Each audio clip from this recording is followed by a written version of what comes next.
Hello, everyone. Welcome back to the Thinkings podcast. This is our episode 5.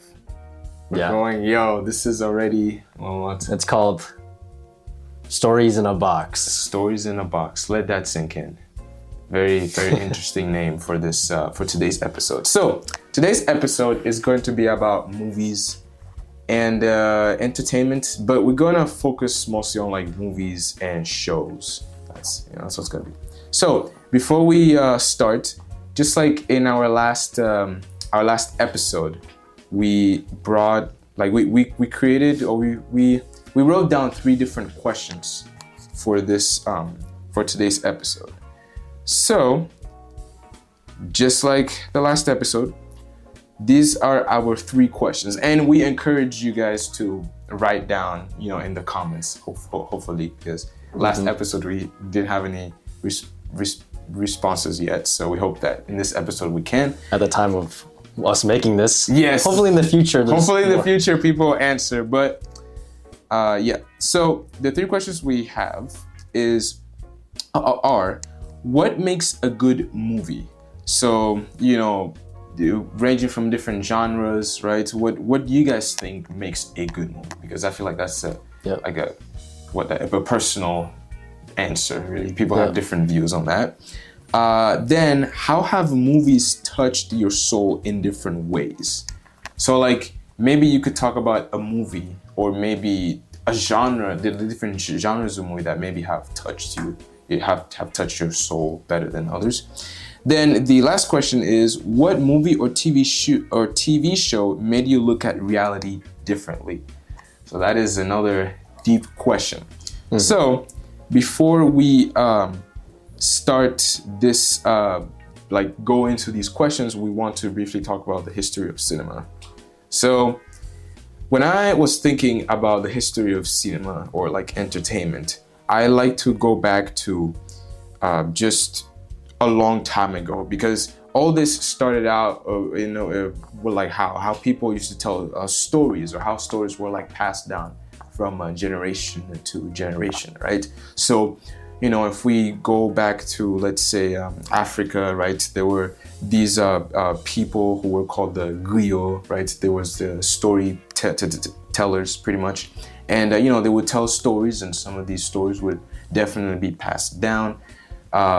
You had maybe later on, you had theater sort of performances, right? You probably had everything's much more physical. Really, like even back then there's some things that were physical, like you had a lot of things, Coliseum, right? That was a form of entertainment. Mm-hmm. I guess some things range from like sports, but our main focus is like stories and movies. And so, and specifically we're talking about the story of like cinema, right? And so we start out with the brothers Lumière, so Auguste and Louis Lumière, and they pretty much created the cinematograph, which from what I read here, it was like a tool that was used to just record movies and just record short films. And the first, one of the first movies that they made, which was very popular, was Workers Leaving the Lumière Factory, which was in I think 1895, from what I see here. And then, from that, then we stem into other kinds of films. Now that you have the tool to record, movies, to have your stories out, right? And this is where the idea of stories in a box sort of it makes reference to that, because pretty much you had stories up here in your mind, and to me, I like to see that as a box, and then you transfer stories in this piece of equipment, which is a camera, which is kind of like a box as well. So you take stories from one box to another box, and you allow other people to see it, which is the pretty cool thing. And then you get into other genres of movies, or you have like silent films, right? Those were, I think, the next ones that were very popular back then. And then, of course, artists and different movie directors got very creative and started exploring different ways of making films, right? So you probably had, if we've seen any of the old Disney movies, for example, we got Snow White. You have Snow White, the first really big one. Yeah. You have the different perspectives and, drawing out different parts, different sections of a film, so yeah, it's movies are pretty interesting. And movies and stuff, cinema, filmmaking was just like the segue into mass media for a lot of visual stuff. Yes. It's makes it accessible to a lot more people, even though technology might not be that accessible to some people, but if you had TVs, or now we have phones and everything, we could watch like everything. I remember when I was younger, I would just watch everything on the big TV because that was still during the time when like the iPod, and, like the really early versions of the iPhone were out, and you could really only just watch stuff like on the internet. But like movies and stuff would still mainly just be on TV, and I remember just watching.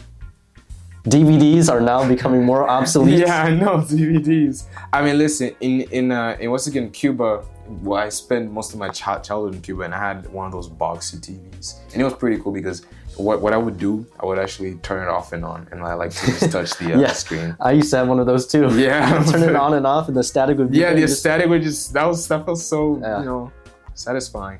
And I mean, I guess that. Well, when I then left Cuba and went to Haiti and the US, it became much more interesting because now I had access to the internet, and so I was able to see more things. And in Cuba, you have specific programs, like TV programs that are shown in specific times. Like sometimes here you can watch cartoons up to maybe 3. Like even I guess back then when you would watch TV.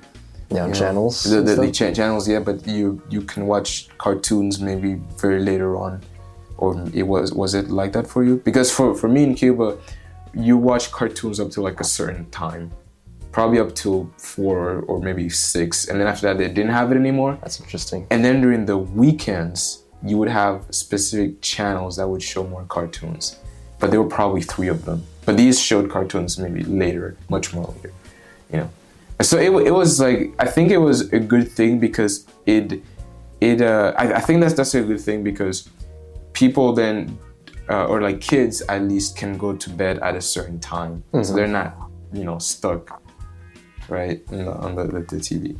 So. Well, now we have like streaming services and everything. Yeah, that's good. We can watch everything instantly. Yeah, and we cannot. If we have like the premium version, we don't have to pay. I mean, we don't have to watch ads or commercials. I remember when I was younger, I would hate commercials because then I would have to go do something else for a little bit and then come back. But then also, looking at commercials was kind of cool sometimes just because of the toys and everything. Yeah. The other forms of entertainment. Yeah. But I always just wanted to watch my show. Dude, who did it? Even now, I get an ad every 5 seconds. It's not even a minute. Every 5 seconds, there's an ad. Like, dude, I saw this ad 3 times in a row. Same ad. Yeah. And I'm like, I think this is why also people can have short attention spans because, dude, the ads, the breaks between ads, you can't sit down and watch something. I think that's why I feel like I really prefer DVDs. Or even if I download a movie or something, I could just watch that. Yep. So, I mean, dude, I've been watching stuff on like Tubi. I get an ad, there's an ad break, but there's 3 ads in, let's say, 3 minutes. Tubi is very good. Tubi does a good job in managing ads, but other stuff doesn't. Anyways. The first question. Question. Let's see. What genres do you like? What are your genres? Yeah. Or no, what makes a good what makes a good movie? You go first. I'll go first? Yeah, what makes a good movie? Yeah. Well, it's very opinionated. Yeah. To me, a good movie has to have good visuals. Yeah. I can't watch stuff that do not have good visuals. I remember my dad was trying to show me like some old movies where like the colors like really off, like you could see the screen static. I can't watch those movies. Like just my eyes, I can't. Yeah. But then also there's other aspects like the meanings of the movies, and then also like genre and stuff. So, which is, I love sci-fi. We both love sci-fi. We both love sci-fi so much. Wait, remember when we watched Children of the Corn? Oh my god. Children of the Corn That movie was it was a good story, but I feel like the visuals were very bad. Yeah, it's a classic. But then if you look at it oh from my now, gosh. the special effects is actually dude, I mean, but listen, if you compare that with Space Odyssey though, and Space Odyssey came earlier than Children of the Corn. Yeah, Dude, but then Space Odyssey is like an outlier. I know. Because look at everything else. Nothing was like nothing would match kind of like that. Yeah, I guess kind of cinematography, because not everyone, almost no one was like doing like that kind of same. It kind of formed a lot of new things. I guess a lot of method. A lot of sci-fi movies and everything make reference to that movie because it was so important. Yeah, it was very important. Well, for me, it would be sci-fi as well. I also like history movies. I mean, I think that learning about history. I mean, I like history. Really. I like history and just learning about human, I don't know, behavior and different kinds of things like that. And so, I remember watching All's Quiet on the Western Front, and that movie. At least I don't know if there'd been another version of that movie, but the one that I saw recently, that was, wow. I mean, it was a very difficult movie to watch because a lot of people dying. It was a war movie, but even though the story itself was and it made you think. It made it like touched your soul. It touched my soul in a certain way. I think one of the things that a movie has to do well in order for it to be a good movie is have a good synergy between the different aspects that make that movie good, that make that movie. Yeah. And so there's like the way that it's filmed, and then the intention behind the meaning of the film. Yeah. If those things like don't correlate or correspond with each other, then it kind of makes the movie like bland a little bit, or it could like completely ruin it. I know Disney with their some of their older animated films like Tarzan and stuff like that. They try to make sequels for like movies like that, but then the animation would be like way off. It would be a little off, yeah. And then the plot was just not that great. Yeah. So it was not like a sequel, it was almost like a spin-off. Yeah. It was just like a spin-off movie, but they call it a sequel. Yeah, I mean, I think, something that I've seen with some of the movies, like if they try to make like a reboot of the movie, it just looks, it does not look as great as the original. Like I remember seeing an ad for Lilo and Stitch, and I was like, what is this? Like they made Stitch look so uncanny, and I don't know, because it almost made me think of Sonic. Remember when they made Sonic the first time, how he looked so human? They got bullied into changing him. Yeah.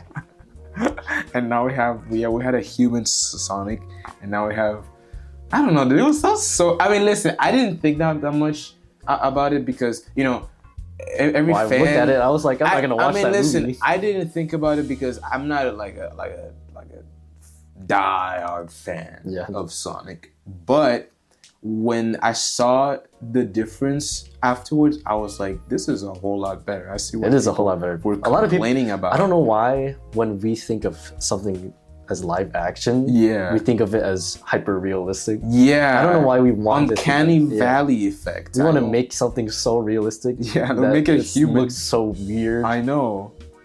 Because like once we make it too realistic, it loses what it felt like before. Yeah, it felt magical. So it feels like some of the movies, or if you're trying to make something look, fiction, or comes from your imagination, it just looks like you probably put a I don't know, costume on this guy, and hey, act. If you go back to Lilo and Stitch, didn't feel like, If you go back to Lilo and Stitch, it's like Stitch. I feel like everyone would want Stitch as like a friend and everything after watching Lilo and Stitch. Yeah. But then like if you look at the live action, it might be a little off. It is. Man, I understand why people don't like Stitch in the cartoon. Yeah. Because he just looks really weird, like an actual alien. Yeah. And I mean, I think that some of these movies, I think it's best to leave them as, you know, what they were. Right? Yeah, I don't know why we're trying to make so many live action films. I mean, you might just make something new. Just make something new. That's completely, you know, that's a whole lot better. There's a lot of people out there that have very good stories for, you know, many different kinds of things. Why do you need to, you know, go back? And I mean, I don't know. I also don't know if maybe they're trying to do this so the younger generation knows about these stories. Yeah, so they're like redoing it. They're redoing so that the younger generation can be exposed to the same story from the past. But like, why don't you just maybe find a way to advertise the same old movie? Because then it's the old movie. They need something new. They need something new. I guess people are, I mean, listen, in Cuba, I would watch the same movie probably 20 times. I did not care. So did I. I did not care. But now that I have, you know, Tubi and I have YouTube, I can watch one movie one time and I'm like, I don't want to watch this anymore. Which is bad because when you watch a movie again, you see a lot of different things. So, you know. Anyways, moving to the second question. Okay. Let's see. What's the second question? What is the second question? So, how have movies touched your soul in different ways?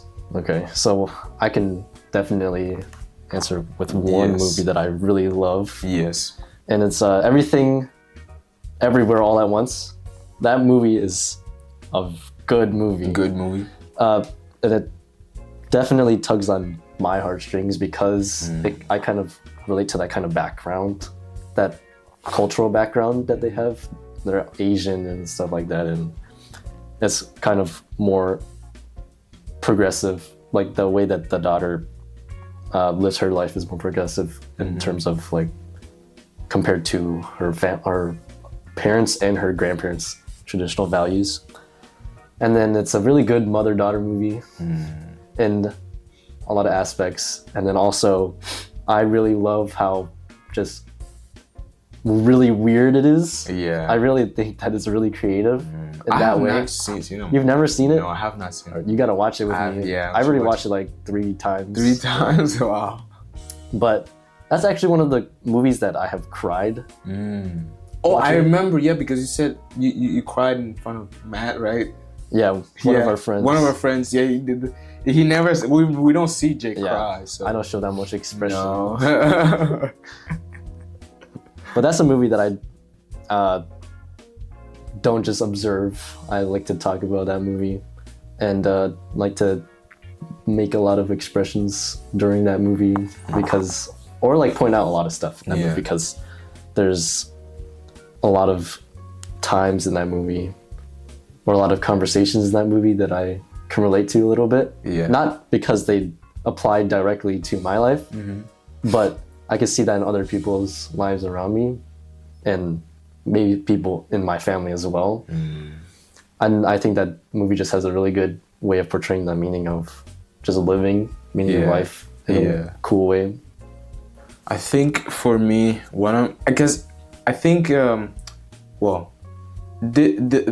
it's hard for me to watch movies that really make me cry or something like that. I don't know why, but it's not even a movie that can make me cry. But I have a few movies that I've seen that probably, like, I guess the movie that really touched me was All Dogs Go to Heaven. I haven't seen that movie. Oh, dude. I mean, I don't know if there are different parts to that movie, but at least the movie that I saw, that one made me so sad because dogs are such loyal companions. They're very.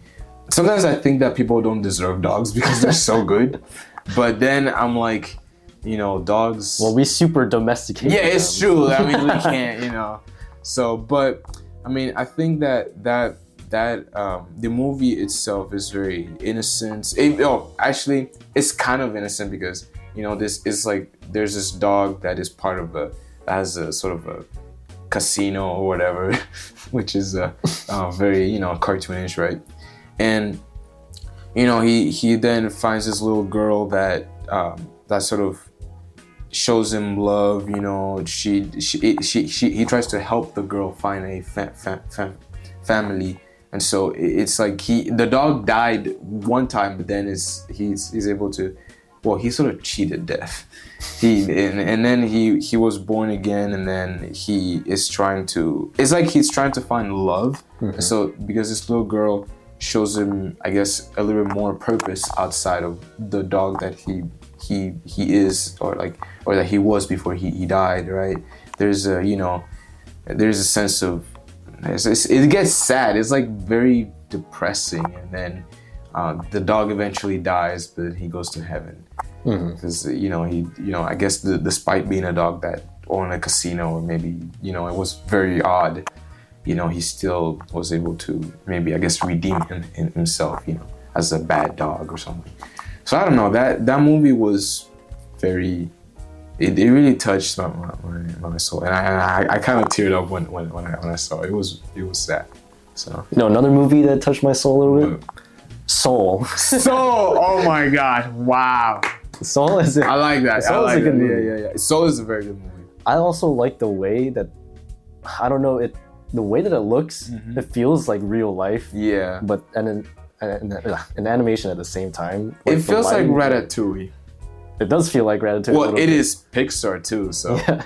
Well, Pixar is just really good at making their animations. They make very good movies. The visuals are insane. Yeah. Pixar never displays. Oh, who else does it? Moana 2 is coming out. Moana 2, yes, and it looks good. What do you mean it looks good? The movie good. Looks good? No, like the movie looks good, and there's a villain that it's not. I don't know. People have been saying it looks good. I kind of looked at the trailer. It does not look bad. It's good that they introduced a new villain. They didn't reuse. I don't know who the villain is. I need to watch the trailer. Okay, all right, watch. But no, I think DreamWorks also makes very good. DreamWorks is the competing company. GOAT. Listen, we saw the recent Puss in Boots. Yeah, that one was good. Death. Oh my gosh, Death was I don't know. Puss in Boots was very good, and I mean, if I watch any of the Kung Fu Panda movies, I guess the first. I didn't watch the fourth one. I have not watched the fourth one. I don't think I watched. I didn't hear that was that good. Yeah, the villain wasn't. That good. Yeah, I feel like up till 3 is probably good. Yeah, the first one is the best. The first one is so good. Yes. Second one, it goes into the backstory of like Poe, and the third one is like, okay, I think it goes even more into the backstory. And then and I think we can end it there. Yeah, and then the fourth movie tried to combine it. Yeah, but it was like, I don't think that's good. I did not do it. I don't think he did. But I think, let's see. Oh my God, you know what? Okay, there's like too many sequels for something. Yeah. One of them, including Ice Age. Ice Age has many movies. And they're making good. a sixth one. There's 6 They're gonna make a sixth one. Oh my God. They're making a sixth one right now. Scrat, they're like, he died in one of them. Or I think I saw a fan fiction where he dies. He's taking care of this other squirrel and then he dies. And that was the end of Skynet or whatever. Oh, yeah, Blue. That was the end of Sky. That's the end of Blue Sky. Blue Sky? Because it's not Blue Sky anymore. Oh, what is it? Doing it? I don't know who owns Ice Age right now. But I'm hoping it doesn't look feel too different. I hope so too. But we don't know because... I also can't believe they're making a sixth one. Yeah, I thought that was the end of Ice Age. But dude, good movies with like movies with very good sequels are like Toy Story and Shrek. Shrek is good. I feel like Shrek is up there. When it comes to making, for some reason, it always like bombs on the fourth movie, and then they try to reboot it after. So maybe Kung Fu Panda will try to be rebooted. Maybe Kung Fu Panda will try. Because I know Shrek, they went up to four movies, and they're gonna make a fifth one. Yeah, I know. I feel like they should stop. Because they might ruin it, dude.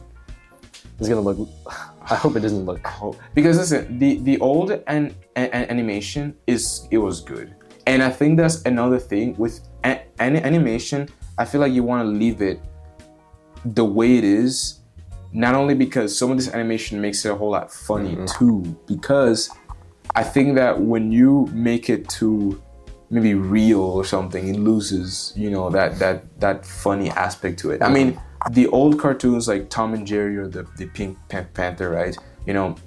A lot of the things that the cartoons do don't make sense, which is the funny part, which is the entertaining part. A lot of cartoons I've seen right now make a lot of sense, bro. Or either that, or else they try to make it very real. God. Yeah, but then there's also the shows, some of the classic cartoon childhood shows. They try to make it too simple in their reboots, like Ben 10. Ben 10. Don't even talk to me about Ben 10. Ben 10 was so good. Then it went like this. They had this one kid. It was like they're showing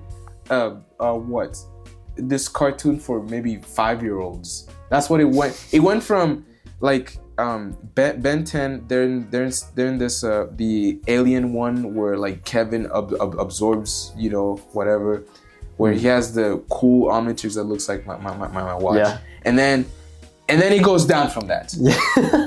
I'm like, dude, why? It went from Teen Titans to Teen Titans Go. That's literally what happened. And it upsets me because it's such a good story, but you're trying to, I feel like certain cartoons should be for certain audience. If you're going to make a version of that, make it something completely different, please. Yeah. You ruined Ben 10. One show that I can't believe.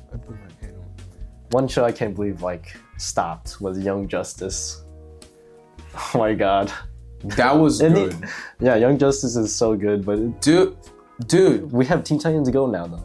No, I don't like Teen Titans Go. Teen Titans Go is for little kids. We went from adult. Listen, the process of aging goes from being a little kid to being an adult. You can't reverse it. You can't. Let's at least go with that. Let's go with that, people. But yeah. Anyways, should we move to the third question? Yeah, we can. Okay.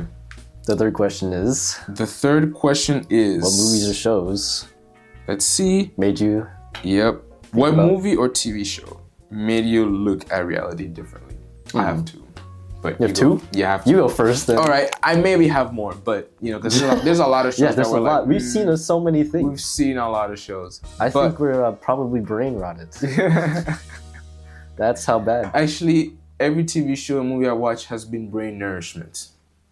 Okay. Now, I could start with Avatar, like the Avatar movies with the tall blue people. Not Avatar Aang. I'm sorry. That one is one of mine. Yeah. Okay. You talk about it. But the reason why that one made me think about reality a lot is because in all the movies there's a lot of science involved and a lot of I think. A lot of it stems, or maybe part of it is the question that are we alone in the universe, right? Mm-hmm. So this is other intelligent life that has its own culture, right? And what is very interesting is how it is all based on kind of like Native American history, right? So some a colonizer goes to a place for a resource and then it starts killing everybody and doesn't understand the connection between the people and the environment, which I think that's what a lot of the things that Avatar tries to show. You cannot have what you want if you take something out of what you don't want, or you can't take what you don't want because you want something that you want. And it gets into I like how the Na'vi people, or just any other people, any other tribe, is so connected to the planet itself. Mm-hmm. It's like they are literally, I don't know, like walking agents or just walking life that is literally part of the planet itself. Because I know in our last episode, remember I was saying how I think that people that live in a world, like in a fantastic world, I see that they are sometimes, like if you talk about Lord of the Rings, how the people are very connected to the earth and their planet and their environment. And I think that the Navi people and just any tribe, right, it's very connected to the earth. And it's pretty cool how it's like, it's as if they can connect to the planet's history. It's almost like they can play a VR world or literally a video that was in the past. And they can even play with the sequence of life, you know, from being a young person to being an old person, which that was pretty cool. But I will let you go before I could say the second movie. Yeah, I'll have to, let's see. I'm not going to talk about Avatar: The Last Airbender because that's more of something that just touches my soul more than it changes my perception of reality. I think one of the ones that definitely influenced my view of some things in life is Inception because of the way that they portray dreams. Because, oh my God, I love sci-fi, and that kind of dream applied with the way that they use dreams in that movie is kind of crazy, because I want to do stuff like that. And it just makes you think that imagine if you were in a dream within a dream, then are you actually part of the real reality? And are you ever going to wake up? It's one of the scary things about that ending of the movie. But that movie definitely makes you see things in a different way a little bit. Just also because of the character interactions and the way that the movie is paced is a little... I also like the action in that movie because it's... Sometimes I feel like if a movie is too much thought-provoking, like something like Space Odyssey. We don't talk about Space Odyssey. Guys, that is the longest, boring movie I've ever seen, even though it had very good like visuals. No, I wouldn't watch that again. I think that movie was just hard for me to like think about. Yeah. Because I was getting bored. It's very long and just so like... It's a good movie. It's a good movie, but it's just too like... It's very slow. Yeah. Yeah, that's all. Really. But you know, when you mentioned about Inception, it makes me think of The Matrix. Oh, that's another one. Go ahead, talk. Take The Matrix is... I love The Matrix so much.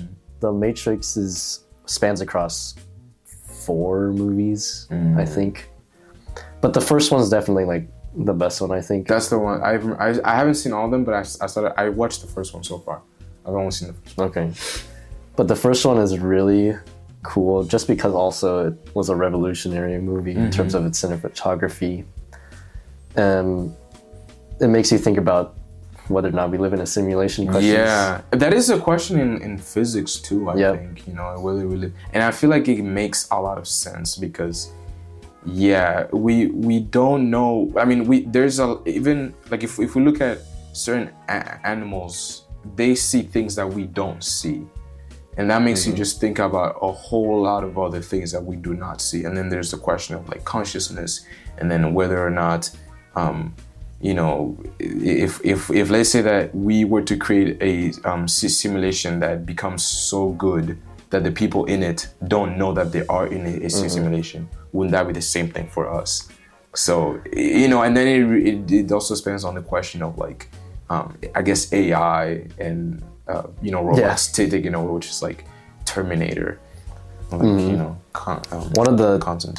One of the things I was thinking about when thinking about the topic of whether or not we live in a simulation or not is I feel like it doesn't make too much of a difference whether or not we are. Yeah. Because if the simulation is accurate enough to be that close to real life, or if it's really close to real life, then how would you even be able to distinguish either one? Yeah, it's true. And would it even matter if you lived in either one if they're almost identical? Yeah. And that's one of the things I think about. I don't have an answer to that question. No, it's a very deep question. Well, in my opinion, I would you wouldn't indifferent. Yeah. I mean, also, if this was a simulation, I feel like it's so good that you can't really escape it. Like, listen, what if this simulation that we lived in Well, then that's created the like Matrix movie, and it was like, okay, these guys know about the idea of a simulation, but whether or not they can't get out of it because we're not gonna make this error, guys. We can't make out of it because imagine like something that you make in a computer trying to get out of the computer. Yeah, you that can't doesn't make do any that. sense. Yeah, you can't really do that. So I don't know. But I was gonna talk about one last movie, and this was Interstellar.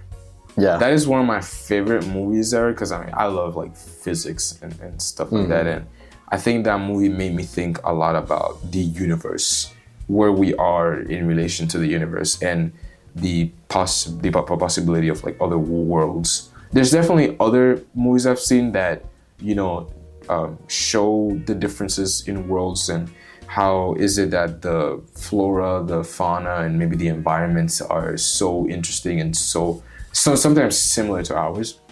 And I remember there was something someone said about that movie, that the black hole that was featured in that movie was an actual picture of a real black hole that NASA found. Like, they took a picture because apparently when they looked at the black hole, they had to sort of rotate the image at an angle so it looks like a sphere with the disc on it, with a disc around it. And I mean, black holes are very interesting because then it raises the question of like wormholes or like white holes, right? Where can that take you? And whether if someone enters it, you get what? Spaghettification, right? You get like stretch and just get lost and stuff. Freaking die. You die, really. And and then and I guess some of the things that made me, like, one of the things that really made me think of, when what's her name, Harper figured out the code. How is that information can travel through time with like gravitational waves or gravitational fields? It's definitely something we could get into because I feel like I like physics. I feel like we should bring someone in and talk about physics because that was like, I don't know. It was one of my favorite movies. And then, I don't know, and it makes you think of what's happening like globally, global warming, and how some people are, scared for the fate of humanity. How is it going to be in the next 100 years or something? I mean, I don't think we'll be alive in the next 100 years, but there definitely also there's like some different movies and shows that reflect like real life. Yeah, that make you think about the current events and everything. One of the shows I know is The Boys. Hey, The Boys. The Boys is maybe The Boys. It's not only a good show because it's different in that the superhero world in that world is not really a superhero world. No. It's just superpowered beings like trying to be superheroes. Yeah. But then you also get a look on different perspectives from. It's like how do I say it? It like shows what the actual effects on the superheroes is supposed to be, because because if you have all that power, and especially what happened with like Homelander, how he was raised and stuff, it's very, I guess it shows the true like psychological effects, which is I think one of the most interesting parts of the show. Is like, how is it that power can like corrupt people either way. I guess that is why, remember in the episode of like An Escape from Reality, and I don't know if I mentioned this, but if humans were to have power, it would probably be like one of the worst decisions, like actual powers. It would probably be one of the worst. I feel like it would depend who gets the power first. It would depend who would get it first. But I think that since humans cannot regulate their emotions very well, it would definitely corrupt someone. And even if they can, maybe have control over that, at one point they're going to definitely snap. I mean, it might, like, one of the people that could definitely have that much power could be like a Shaolin monk. I think that those guys have the mental capacity. But if you give that power to any of our Gen Z, folks, no, they probably won't. I don't know. I think that they might not. Power of invisibility.